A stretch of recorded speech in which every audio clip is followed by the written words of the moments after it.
Game 2 PBA Finals between San Miguel Beermen at Magnolia Hotshots. Panalo na naman ang SMB to lead the series 2-0 na mga idol. Dinurog ulit ang top-seeded team na Magnolia 109-85. Nagpaulan ng 3 ang SMB. 16 3-pointer mga idol. Pinangunahan niya ng import na si Benny Boatwright na umiscore ng 34 points. 20 kay CJ Perez, 19 kay Abay Junmar Fajardo na pumakawala din ng dalawang mga idol. 11 naman kay Marcio Lasseter, 10 points kay Jericho Cruz at Keith Jimenez pinasok na rin dito sa finals. 2 points na nanggaling sa dalawang free throw. Lalim ng lineup ng San Miguel Beermen gaya ng sinabi ni Coach George Galliant, hindi lang dead 5 ang meron sila dahil bukod sa kanilang starting 5 na sina Ross, Perez, Lasseter, Fajardo at Boatwright, meron pa silang Troliano, Cruz, Romeo at Tautua off the bench. Habang ang Magnolia alat pa rin nilalaro simula nung Game 1, especially kanilang outside shooting. Tindi ng trash talkan at asaran sa laban na yan. Naunang mga asar si Calvin Abueva pero asar talo ng gantian ni Jericho Cruz. Nilabasan ba naman ng dila mga idol dalawang kilalang player na malakas mang pikon? Rest back naman agad ang asawa ni The Beast. Technical nyo daw yan, sabi sa referee. Pati ang coach ng SMB below the belt nang inasar ni Calvin Abueva. Nang tirahin nito ang artificial eye ni Coach Gallant, hindi pa dyan natapos dahil sa labas pa ng court ay nagkagulo pa mga idol. Ayon sa report, nagkasalubong daw ang asawa ni Mo Tautua at etong si Calvin Abueva papuntang restroom ng SMB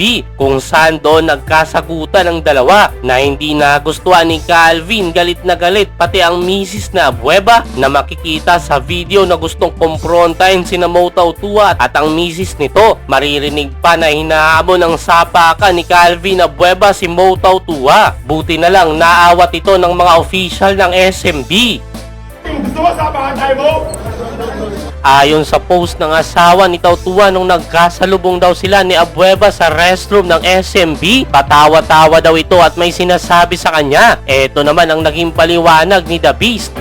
Tinong niya ako, nag-smile ba ako sa'yo? Sino ko para i-smile ko yan? Tapos nandiyan yung mga anak ko, nagaganon siya?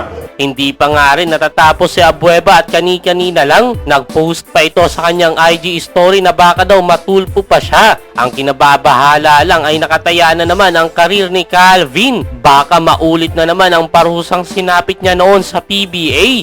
Siguradong mas iinit pa ang tensyon mga idol dahil mabahaba pa ang serye. May iniwang banta si Calvin Abueva sa San Miguel Beermen. Babawi daw sila sa Game 3. Let's go! Game 3, bawi kami!